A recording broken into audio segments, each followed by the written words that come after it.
은혜 받으실 말씀은 마태복음 11장 28절 말씀입니다. 신약성경 18쪽에 있습니다. 제가 봉독하겠습니다. 수고하고 무거운 짐진 자들아 다 내게로 오라. 내가 너희를 쉬게 하리라.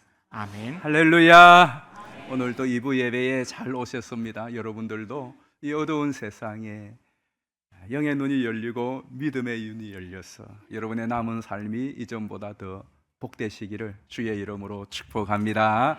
우리 옆에 있는 분들 오늘은 한번 살짝 안으시면서 사랑하고 축복합니다.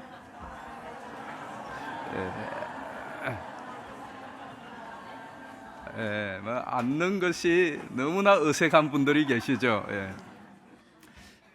그래요. 지난 한 주간 동안 여러분이 사시면서 한 번도 안아준 적도 없고 누가 나를 안아준 적도 없이 그냥 지내는 분들도 많이 계실 거예요. 오늘 일부 예배 때는 어느 집사님 만나서 제가 일부러 안았어요. 보통 안으면은 뭐 한 1, 2초. 저는 좀 오래 안고 싶은데 안고는 바로 떼는 거예요. 근데 2부 예배 때에도 오늘 어느 장로님 한 분을 제가 가서 안았어요. 근데 이 장로님은 안고 안 놓아주시는 거예요. 그런데 우리가 살면서 일상에서 포옹을 많이 합니다. 그런데 이 포옹이요 굉장히 의미가 있어요. 런던 대학교 심리학을 전공하던 분들이 포옹이 인간의 감정에 미치는 영향에 대해서 연구 조사를 했어요. 그것을 2021년 11월 달 sciencedirect.com에 발표를 했어요. 이제 여자들을 대상으로 일단 했어요. 40여 명이 넘는. 그래서 2인 1조로 나누어서 서로를 눈가리기를 하고 모르는 가운데서 포옹을 이렇게 크로스 포옹을 하고 또 이 목으로 앉는 포옹을 두 가지 형태의 포옹을 하고 이제 시간 단위로 감정 변화나 이런 것들을 기구를 통하여 조사를 했는데 그것을 발표한 도표를 제가 우연히 이제 그 내용을 쭉 보게 됐는데 이제 번역본이 없어서 그냥 바로 그대로 보여드립니다. 까만 그 막대는 이렇게 덩어리를 앉는 거죠. 덩어리를 앉는 거고 점박이가 있는 막대는 이 목으로 이렇게 밑으로 앉는 요 두 가지 형태의 포옹을 해보았는데 제일 첫 번째 보면은 기쁨에 대한 것이 어떤 변화가 있느냐 1초, 1세컨드 1초를 했을 때는 한 50 정도 기분이 좋아졌어요. 근데 5초를 안고 있었을 때는 한 70 가까이 올라갔죠. 10초를 안고 있을 때도 한 70 조금 가까이. 그러니까 5초나 10초나 그렇게 큰 감정 변화는 없어요. 두 번째 조사한 것은 이 흥분도예요. 흥분도를 1초에 있을 때는 한 40 정도 있던 흥분이 5초, 10초 지나면서 이제 점점 가라앉는 것을 봅니다. 세 번째는 이 컨트롤인데 이것은 절제라고 할 수가 있겠죠. 자기 감정을 조절하는 건데 1초 동안에는 한 30 조금 넘어갔죠. 그런데 한 5초, 10초 될 때에는 50 이상 올라가는 이제 안정이 되어지는 거죠. 그래서 이것을 이제 토대로 쭉 이제 설명이 있었는데요. 1초를 안을 때는 이게 별 그러한 효과가 없는 거죠. 그런데 5초를 지나면서 5초 이상 10초까지는 별 차이가 없고 5초를 지나면서 이 기분도 확 좋아지고 또 감정 컨트롤도 된다는 거예요. 그러니까 우리가 보통 안으면은 이렇게 안고 등 토닥토닥 3초도 안 된다고요. 이렇게 하는데 진짜로 이 포옹의 효과를 보기 위해서는 한 5초 정도. 저 3초 해봤는데요. 3초 굉장히 깁니다. 여러분이 하나, 둘, 셋 실제로 안아보면 굉장히 길어요. 5초 달라집니다. 그래서 오늘 이제 돌아가시면은 오늘 만나서 한번 5초 안아보시기를 누구든지 5초. 이 포옹이라고 하는 것은 단지 우리의 감정을 유발하는 그걸로 끝나지 않아요. 포옹에는 굉장한 어떤 의미가 많이 함유되어 있습니다. 여러분이 포옹을 한다. 누구를 포옹했어요? 그 포옹의 의미가 뭐예요? 포옹할 때는 내가 용서한다 그런 의미도 있고 또 용납한다는 의미도 있고요. 또 사랑한다. 그리고 포옹에는 어떤 의미가 있을까요? 격려하고 위로하기도 하고요. 또 우리가 안아줄 때에는 어린 아이들은 스스로 걸어갈 수 없을 때, 너무 지치고 힘들 때에 번쩍 들어 안고 그 코스를 지나가기도 합니다. 안아준다는 것은 여러 가지 의미가 있어요. 하나님께서 성경을 보면 우리 하나님은 어떤 분이신가? 우리 하나님은 우리를 안아주시는 분으로 많이 등장을 합니다. 실제로 한번 보실까요? 신명기 1장 31절이에요. 광야에서도 너희가 당하였거니와 사람이 자기의 아들을 안는 것 같이 너희의 하나님 여호와께서 너희가 걸어온 길에서 너희를 안으사 이곳까지 이르게 하셨느니라 하나. 아멘. 안았다고 그래요. 자기의 아들을 안는 것 같이. 이사야 40장 11절도 보실까요? 그는 목자같이 양떼를 먹이시며 어린 양을 그 팔로 모아 품에 안으시며 젖먹이는 암컷들을 온순히 인도하시리로다. 아멘. 이사야 46장 3절도 보시겠습니다. 야곱의 집이여 이스라엘 집에 남은 모든 자여 내게 들을지어다. 배에서 태어남으로부터 내게 안겼고 태에서 남으로부터 내게 업힌 너희여 너희가 노년에 이르기까지 내가 그리하겠고 백발이 되기까지 내가 너희를 품을 것이라. 내가 지었은즉 내가 업을 것이요 내가 품고 구하여 내리라. 아멘. 하나님이요, 우리가 태어날 때부터 여기에 백발이 되신 우리 어르신들, 우리의 호흡이 닿을 그때까지 하나님 우리를 안으시고 업으신다고 하셨습니다. 아멘입니다. 그리고 이사야 63장 9절도 보실까요? 그들의 모든 환난에 동참하사 자기 앞에 사자로 하여금 그들을 구원하시며 그의 사랑과 그의 자비로 그들을 구원하시고 옛적 모든 날에 그들을 드시며 안으셨으나. 아멘. 우리가 환난과 시련과 고난과 어려움을 당하였을 그때에, 우리가 감당할 수 없을 그때에 하나님께서 우리를 안으셨다. 물론 여기 안다라고 번역한 단어는 다 보시면 운반하다라고 하는 거죠. 운반할 때 끌고 가는 것이 아니라 안고 어깨에 메고, 원어에는 어깨에 메고 목에 메고 하고 하는 뜻으로 더 많이 번역이 됐어요. 실제로 여러분들이 어린 자녀들을 키울 때에 이 자녀가 힘들고 어려우면은 번쩍 들어 앉지 않습니까? 어떤 때는 그냥 목에다 목마 태우고 그렇게 가기도 하고요. 또 목자가 양을 이끌고 갈 때 그 양이 상하였거나 다쳤거나 또 지칠 때는 그 양을 어깨에 울러맵니다. 그리고는 가는 거죠. 하나님께서 우리의 인생의 여정 가운데 우리를 그렇게 안으시고 어깨에 메시고 등에 업으시고 오신 날들이 많이 있고, 앞으로 남은 인생도 내가 지치고 힘들고 또 상하였을 그때에, 내 힘으로 걸어갈 수 없을 그때에 하나님께서는 이렇게 우리를 안으시고 업으시고 저 천국까지 이끌어가 주신다 하는 내용이 성경에 쫙 깔려 있어요. 실제로 1936년도에 처음 나왔었죠. 스티븐슨이라고 하는 분이 그린 그 그림, 찍은 뭐 진짜인지 모르겠지만은 그 예화가 우리 가운데 많이 회자되었고요, 세상에도 많이 회자되었습니다. 모래 위에 발자국이라고 하는 것이죠. 어느 날 이분이 꿈을 꾸었어요. 꿈을 꾸었는데 예수님과 함께 바닷가를 걷는 꿈을 꾸었습니다. 모래가 쫙 깔려 있는 바닷가를 예수님과 함께 걷는데 그 인생의 여정이 쫙 지나온 여정이 펼쳐지는 거예요. 그 인생의 여정 가운데 발자국이 두 사람의 발자국이 있는 거예요. 하나는 자기의 발자국이고 하나는 예수님의 발자국이었습니다. 그런데 그 모래 위에 두 발자국이 어느 순간에는 발자국이 하나만 있는, 또 어떤 지점에 또 한 구간은 또 하나만 있는 거예요.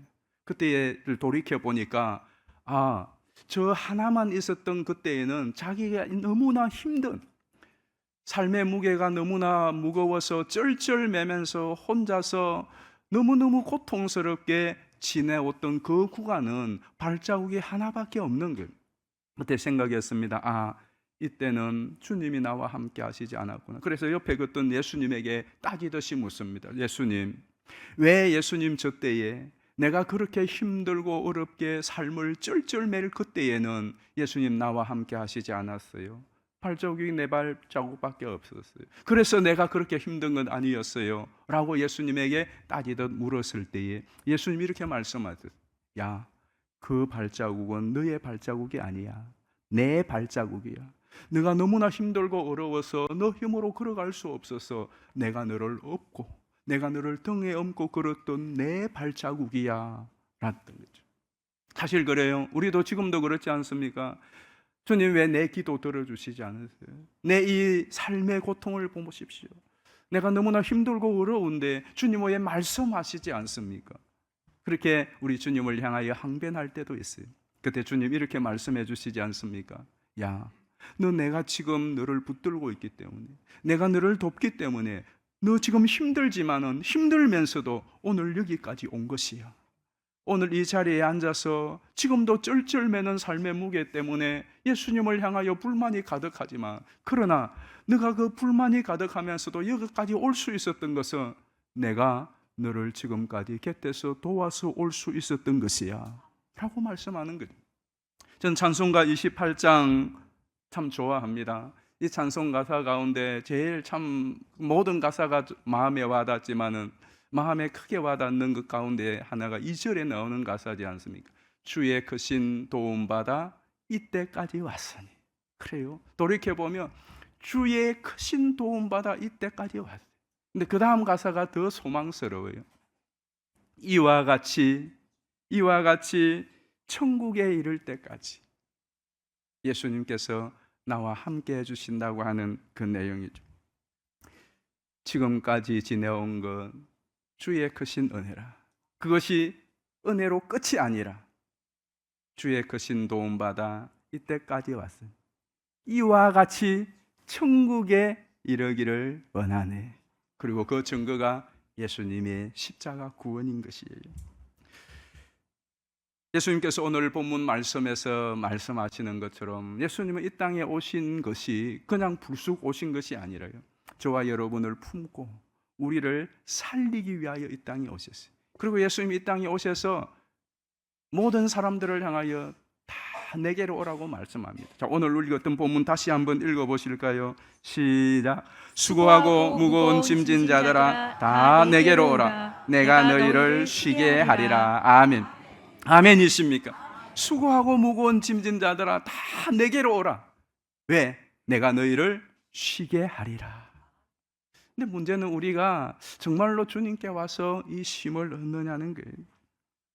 이 세상에 침을 지지 않고 살아가는 사람이 어디에 있습니까? 태어나면 어린아이들도, 지금 어린아이들도 보면 안쓰럽지 않습니까? 여러분들이 어릴 때도 마찬가지죠. 제가 어릴 때도 마찬가지였습니다. 학교 다닐 때는 태어나서 책보따리가 짐이었습니다. 책보따리 자체는 그렇게 무겁지 않았지만 공부라고 하는 그것이 늘 짐이었습니다. 그리고 학교 생활을 마치고 이제는 취업하고 회사에 다니고 또 일을 시작할 때는 일이 짐이죠. 지금도 여러분들이 지난 한 주간 동안 이 세상 속에서, 이 불경기 속에서 사업하시고 직장생활 하시느라고 그것이 얼마나, 할 수만 있으면 벗어버리고 싶지 않습니까? 그런데 그 일이라고 하는 짐을 지고 이 젊음을 바치면서 살아가고 있습니다. 결혼을 하면 자식이 짐이지 않습니까? 이 자식은 여러분이 호흡이 끝나는 그날까지 짐입니다. 이 자식은 얼마나 무거운 짐입니까? 그리고 이제 짐을 좀 벗었다 싶을 연세가 되시면은 이제 세월이 또 짐이죠. 그 세월이 너무너무 무겁게 태어나서부터 죽을 때까지 동서고금을 막론하고 남녀노소 빈부귀천을 막론하고 침을 지지 않고 살아가는 사람은 아무도 없습니다. 찬송가 가사에도 그런 가사가 있지 않습니까? 걱정근심 무거운 짐 아니 진짜 누군가. 우리 다 그렇게 무거운 짐을 지고 또 살아가고 내일도 살아갈 거예요. 그런데 그 짐진 자들을 향하여 예수님이 다 내게로 오라, 다 내게로 오라, 예외 없어요. 누구든지 다 내게로 오라. 내가 너희를 쉬게 하리라고 말씀을 합니다. 중요한 것은 우리가 그 주님의 부르심에 주님 품으로 가는 거예요. 마치 탕자가 아버지 집을 향하여, 아버지를 향하여 달려갈 때에 아버지가 그 탕자를 보고 달려나 그를 품에 꽉 안아주, 아버지의 품에 안기는 순간 모든 것이 다 풀어졌습니다. 모든 것이 다 회복되어졌습니다. 예수님 마찬가지예요. 예수님께서는 우리를 계속 부르시는 거예요. 근데 중요한 것은 우리가 예수님 품으로 쑥 들어가고 예수님의 품에 안기지 않는 거예요. 이것이 우리가 갖고 있는 가장 큰 신앙의 딜레마라고 생각을 합니다. 저도 여러분을 보면서 그래요. 제일 여러분을 보면서 마음에 담임 목사로서 안타까운 것이 뭐냐 하면 예수님 품에 좀 안기면 좋겠는데, 예수님께로 좀 쑥 들어오면 좋겠는데 예수님 주변에 겉돌고 있는 거예요.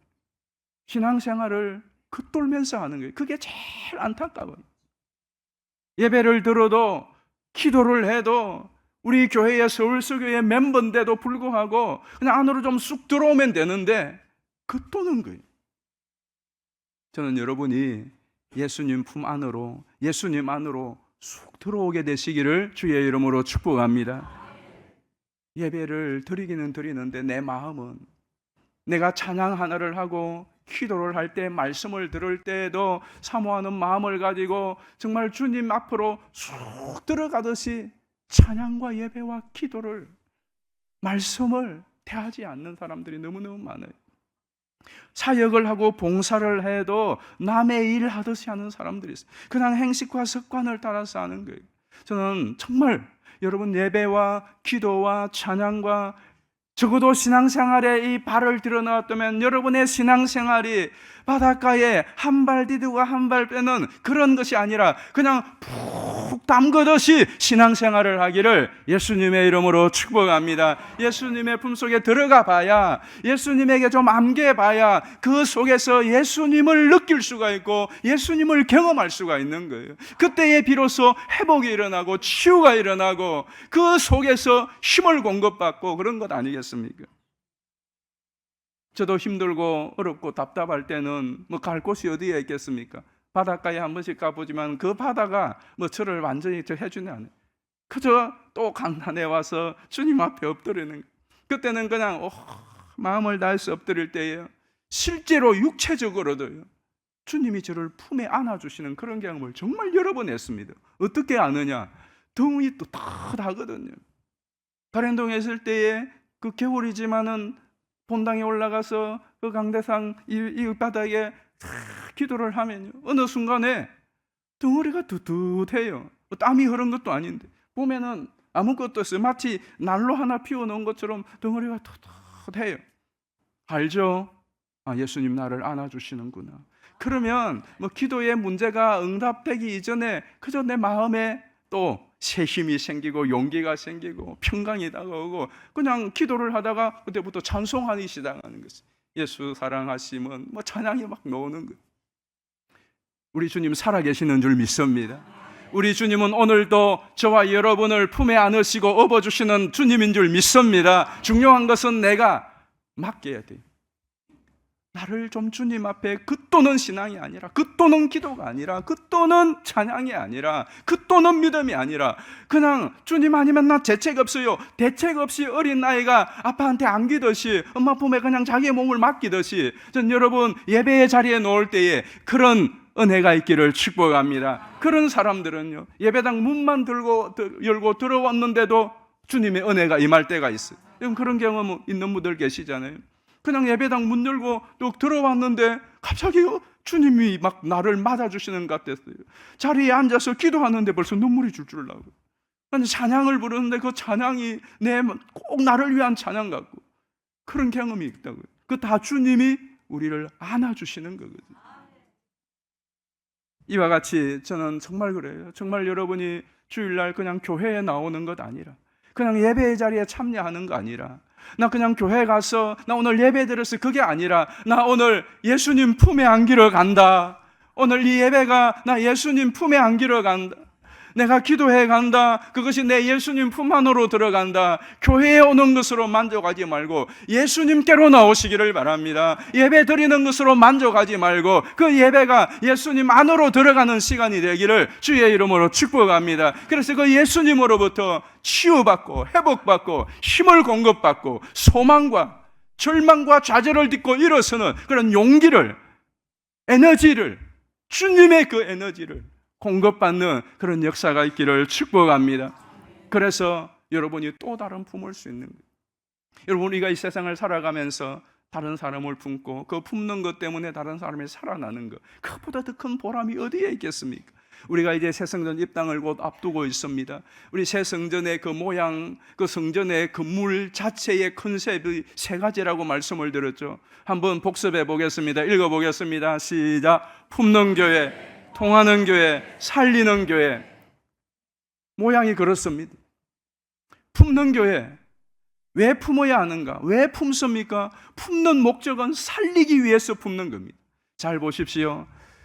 풀 한 포기도요, 곡식 하나도 그 씨가 땅에서 심겨져서 품는 시간이 없으면은 발화가 되지 않습니다. 싹시 나지 않습니다. 씨앗 심었는데 금방, 아니면 씨앗 툭 깨서 그 잎을 나게 할 수 있습니까? 땅이 품고 있는 시간이 있어야 싹시 나오게 되어 있습니다. 짐승 하나도 마찬가지예요. 새 한 마리, 닭 한 마리도 그 알을 품는 시간이 있어야, 품어야 생명체로 탄생을 되어지는 거지, 그냥 알 하나 뚝 나는데 툭 깨서 생명을 만들어낼 수 없는 겁니다. 사람도 마찬가지입니다. 여러분, 이 땅에 어떻게 존재하게 되었습니까? 여러분 가운데 하늘에 뚝 떨어진 분이 계십니까? 여러분 가운데 땅에서 쑥 솟아나신 분이 계십니까? 어느 날 갑자기 그냥 唰 하고 뿅 하고 생기신 분이 있습니까? 우리 예수님조차도 하늘에서 뚝 떨어지고 땅에서 솟아나지 않았습니다. 그 예수님도 인간의 몸을 가지고 이 땅에 오실 때는 마리아의 뱃속에 10개월 동안 품는 잉태의 과정을 거쳐서 태어나셨습니다. 여러분 가운데 단 한 사람도 잉태되지 아니하고 10개월을 엄마 뱃속에서 있지 아니하고 출생한 사람이 어디에 있습니까? 사람의 생명도요, 품는 과정이 필요합니다. 힘들고 어렵지만 그 과정을 통하여 새로운 생명이 태어나는 것입니다. 무엇을 품느냐가 얼마나 중요한지 몰라요. 제가 지난 주간에 멀리 좀 신방을 갔습니다. 우리 교회에 지금 출석하시는 분 가운데 제일 먼 곳에서 오시는 분이 대부도에서 오십니다. 대부도. 예. 아이고죠. 예. 뭐 보통 한 주일날 아침에 안 막힐 때 바로 오면 한 1시간 20분 정도 걸린다고 그래요. 근데 평소에는 2시간, 우리가 갈 때도 뭐 2시간 걸려요. 금요일 같은 데는 3시간. 제일 먼 곳에서 오시는 분들이 우리 권사님 가족들이 대부도에서 오시는, 주일날 매주 안 빠지고 오시고요. 지금도 와 계시고요. 그리고 또 화요일날 권사님은 순장인데 화요일 순장 모임에도 오시고요. 그리고 토요일날 또 어린이전도 한다고 또 넣으시고, 세상에 그 왕복 5시간이 넘는 그 거리를 일주일에 3번씩 오시는 권사님도 계세요. 그러니까 그보다 멀지 않는 곳에 계시는 분들은 빠질 생각하지 말라는 이야기예요. 그런데 이제 그 권사님의 어머님이 지금 90이 넘으신 어머님 권사님이 계신데, 권사님은 못 오세요. 연세도 드시고 몸도 좀 편치 않으시기 때문에 오랫동안, 몇 개월 동안 교회를 벌써 오랫동안 못 나오셨어요. 우리 임시예배 처소에 와서 한 번도 못 왔어요. 그래서 늘 마음에 권사님 한번 찾아뵈야 되는데 뵈려다가 지난 수요일 날 드디어 찾아뵙고 예배를 드렸거든요. 온 가족이 같이 함께 예배를 이제 드리고 난 후에 교제하면서 이분이 이제 농사 일을 하시는데, 그 농사의 여러 가지 과정 말씀하시면서 어느 분에게 병아리를 10마리인가 받았는데 이제 달기 되었는데 요 놈들이 이제 한두 마리씩 없어진다는 거예요. 그래서 알아봤더니 짐승들이 그렇게 물어간다는 거예요. 그럼 지금 4마리인가 남았는데, 그래서 이제 그 이야기를 들으면서 제가 그랬죠. 집사님, 남편분은 집사님이신데, 집사님, 그러면 그 닭이 알을 넣으면 그거를 얘네들이 좀 부화를 시켜서 자꾸 번식을 하시면 되지. 그러니까 이분이 그런 말씀하셔요. 이 닭들이 기계로 부화된 병아리들. 근데 이 기계로 부화된 병아리는 자기 알을 낳아도 품을 줄을 모른다는 거예요. 이게 진짜인가? 오늘 제가 우리 교회에 이 부화 전문가가 계시거든요, 집사님. 제가 물어봤어요. 집사님 정말 그러냐니까 그렇다는 거예요. 간혹 품는 것도 있는데 보통 부화기에서 부화된 이 닭은 알을 갖다 줘도 품을 줄을 모른다는 거예요. 그런데 어미가 품어서 태어난 이 닭은 또 알을 품는다는 거예요. 저는 그 이야기를 듣고 돌아오면서 참 많은 생각을 했어요. 계속 그 이야기가 떠나지 않는 거예요. 나는 어떤 인생이 되어야 될까? 나는 생명을 살리는, 생명을 배출하는, 영적으로 또 삶 속에서 그런 사람인가? 아니면은 그냥 알만 낳고 그냥 살다가 죽는 그런 인생이 되어야 될 것인가? 부화시키는 그런 사람, 그런 목사가 되었으면 좋겠다 하는 생각을 하면서 우리 교회가 그런 교회가 되기를 축복합니다. 여러분들이 그런 인생이 되었으면 좋겠어요. 우리 가족도 어떤 사람이든지 내가 품고 살려내는 이 시대 가운데 우리 교회가 있음으로 인하여 영혼이 살아나고 살려내는, 여러분 한 분 한 분이 다른 사람을 살려내는, 그것이 바로 예수 생명과 예수님이 내 속에 있는 증거 아니겠습니까? 살리기 위해서는요, 첫 번째 작업이 품어야 됩니다. 하나님을 보십시오. 저와 여러분을 구원하고 우리를 살리기 위하여 하나님은 오랜 경륜을 따라 그래요. 그 경륜이라는 것이 무엇입니까? 계획이라는 것인데, 그것은 다른 말로 하면 우리를 품었다는 거예요. 저와 여러분 오래전에 마음에 품으신 것이죠. 우리 하나님, 우리 예수님께서는 그 하나님 아버지의 그 뜻을 품고 이 땅에 오셔서 저와 여러분을 품으시고, 그리고 십자가에서 우리의 구원을 이루신 것 아닙니까? 그 십자가를 보면 예수님의 품으신 하이라이트는 십자가 아닙니까? 이 땅에 실제로 사시면서도 예수님은 다 내게로 오라 말씀한 대로 누구든지 예수님께로 가면 예수님은 다 품으셨습니다. 그가 어린아이든지, 그가 죄 많은 여인이든지, 그가 새든지 누구든지 가리지 않았습니다.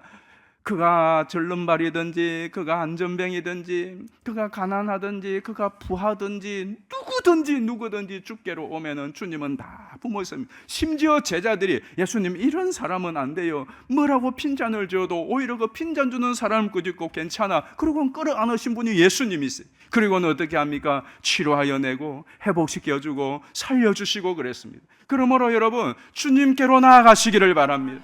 예수님의 품에 안기시기를 바랍니다. 주님 품으로 파고드시기를 바랍니다. 그래서 그 주님, 지금도 살아계신 주님으로 인하여 여러분 꼭 치유와 회복과 힘을 공급받고 소망을 새롭게 하는 그런 일들이 여러분의 경건의 시간마다 일어나기를 축복합니다.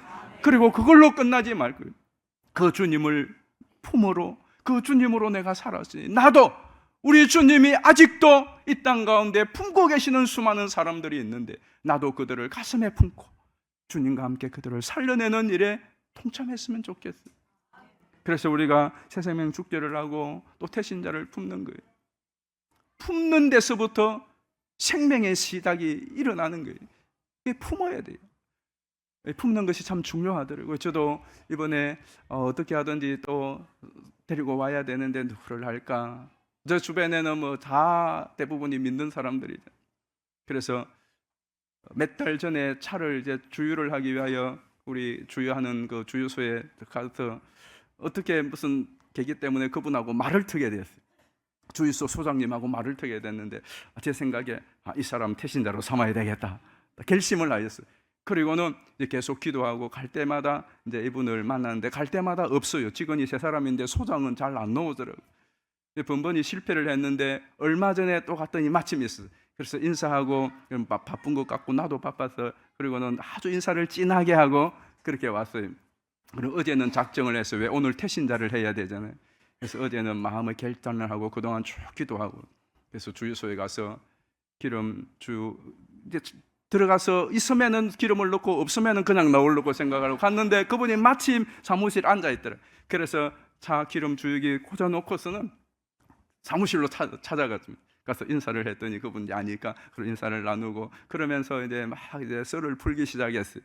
그리고 이제 기름이 끝났는데 이분이 와서 이제 자기가 직접 주유해 마무리하면서 그리고 이제 헤어지려고 하는데 제가 명함 하나 주십시오 그랬더니 명함을 선뜻 주었어요. 그리고는 그분이 대화 속에 제가 느낌이 80%는 오겠다고 그랬어요. 80%는 올 가능성이 있어요. 그걸 보면서 그래요. 품지 않았으면 제가 그 작업을 안 했겠죠. 그런데 품고 기도하니까 일이 이루어지는 거예요. 품지 않으면 아무것도 안 돼요. 그 품은 뜻이 사라지는 한이 있더라도요, 품어야 됩니다.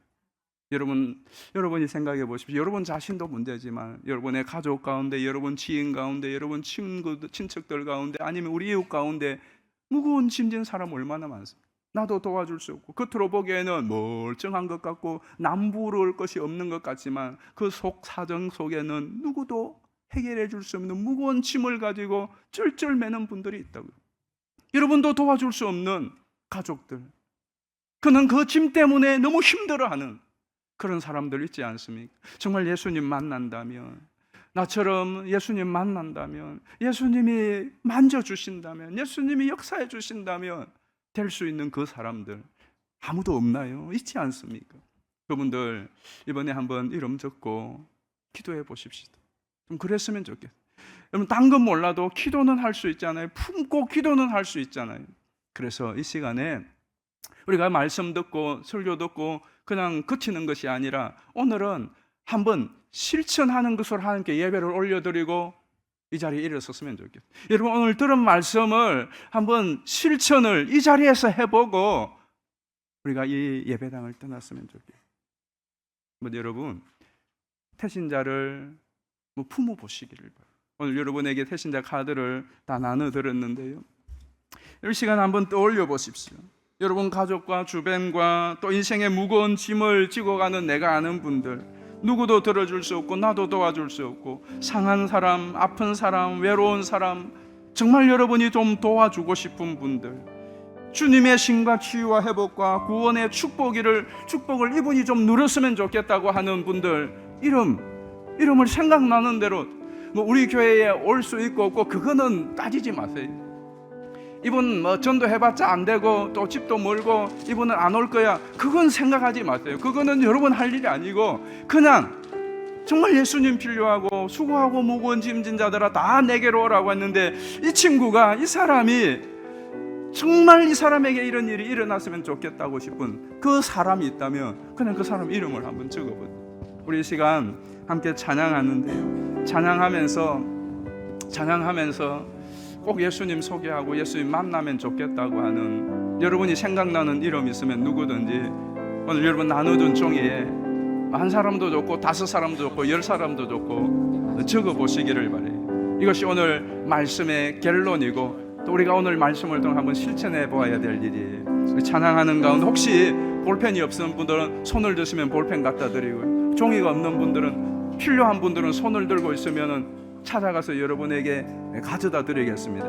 우리 함께 세상 모든 민족이 찬양하면서 태신자 작정하겠습니다. 모든 민족이 구원을 얻기까지 쉬지 않으시는 하나님, 쉬지 않으시는 하나님, 우리도 주의 심장 가지고 주의 심장 손 들고 계시면 가져다 드릴게요. 우리 이제 일어나 주 따르게 하소서. 세상 모든 육체가 주의 영광 보도록 우리를 부르시는 하나님,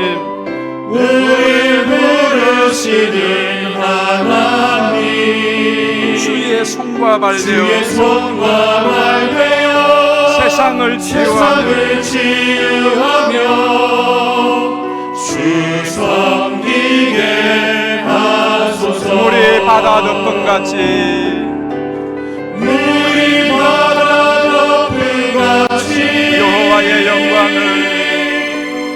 여호와의 영광을 인정하는 것이 온 세상 가득하리라. 물이 바다 덮은 같이 물이 바다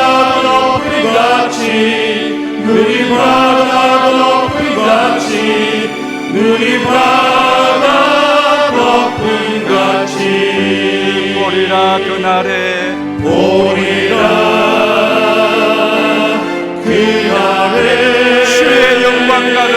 주의 영광 가득한 세상 우리는 듣게 되리